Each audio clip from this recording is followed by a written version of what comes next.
All right, today we are going to be reading Chapter 9, The Recipe.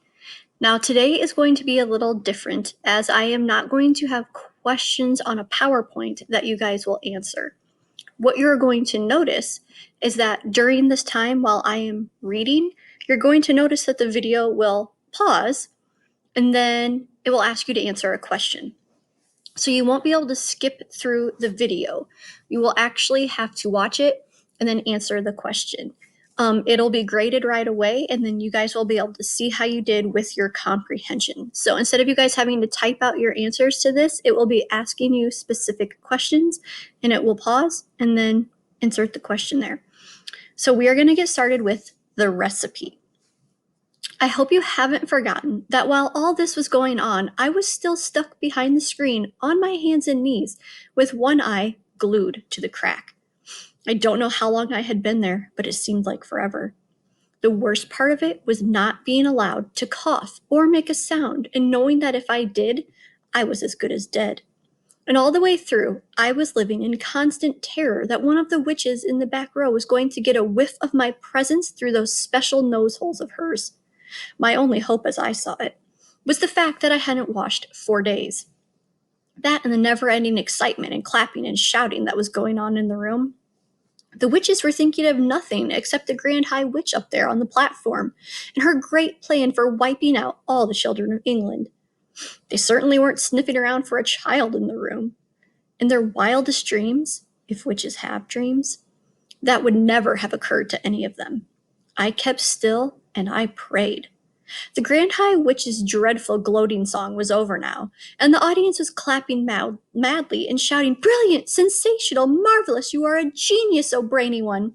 It is a thrilling invention, this delayed action mouse maker. It is a winner, and the beauty of it is that the teachers will be the ones who bump off the stinking little children. It won't be us doing it. We shall never be caught."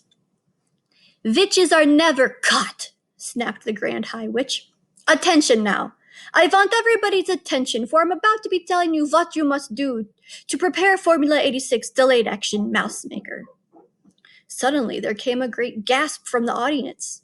This was followed by a hubbub of shrieking and yelling, and I saw many of the witches leaping to their feet and pointing at the platform and crying out, "Mice, mice, mice! She's done it to show us. The brainy one has turned 2 children into mice, and there they are."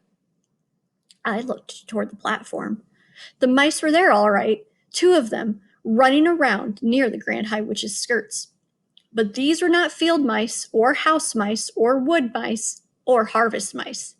They were white mice. I recognized them immediately as being my own little William and Mary. "Mice!" shouted the audience. "Our leader has made mice to appear out of nowhere. Get the mousetrap. Fetch the cheese." I saw the Grand High Witch peering down at the floor and staring with obvious puzzlement at William and Mary. She bent lower to get a closer look. Then she straightened up and shouted, "Quiet!" The audience became silent and sat down.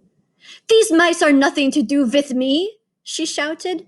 "These mice are pet mice. These mice are quite obviously belonging to some repellent little child in the hotel.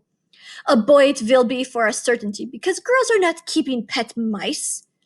"A boy!" cried the witches. "A filthy, smelly little boy. We'll swipe him. We'll swizzle him. We'll have his tripes for breakfast." "Silence!" shouted the Grand High Witch, raising her hands. "You know perfectly well you must do nothing to draw attention to yourselves while you are living in the hotel. Let us by all means get rid of this evil-smelling little skirt, but we must do it as quietly as possible.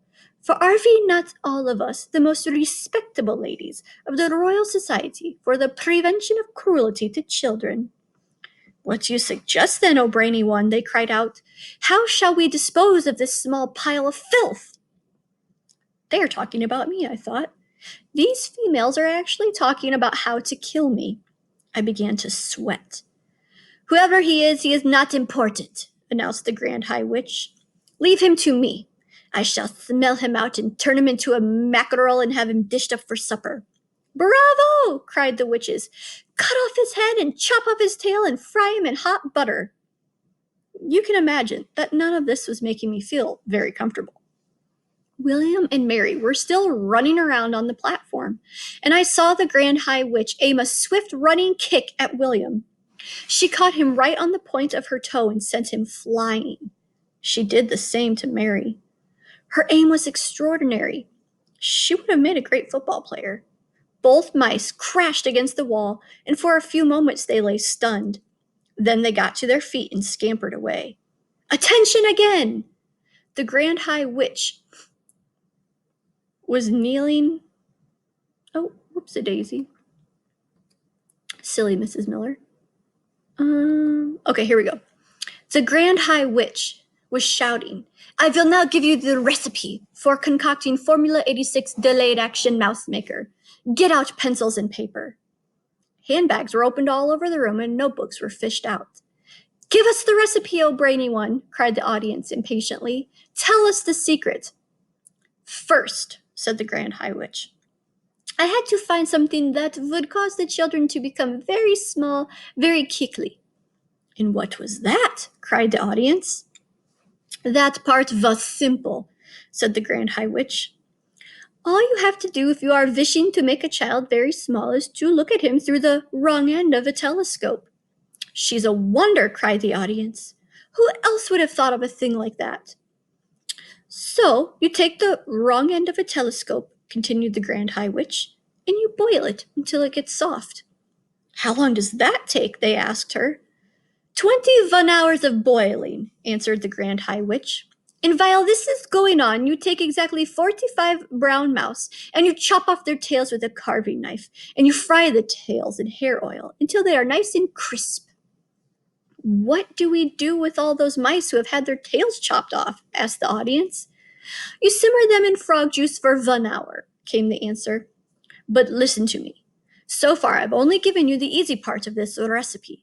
The really difficult problem is to put something that will have a genuine delayed action result. Something that can be eaten by children on a certain day, but which will not start working on them until 9 o'clock the next morning, when they arrive at school. What did you come up with, oh brainy one? They called out. Tell us the great secret.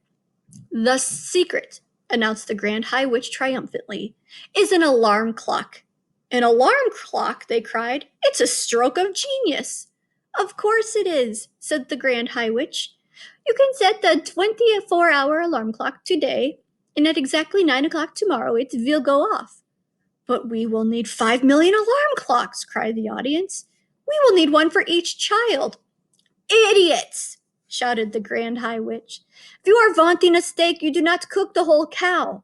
It is the same with the alarm clocks. 1 clock will make enough for 1,000 children. Here's what you do. You set your alarm clock to go off at 9 o'clock next morning. Then you roast it in the oven until it is crisp and tender.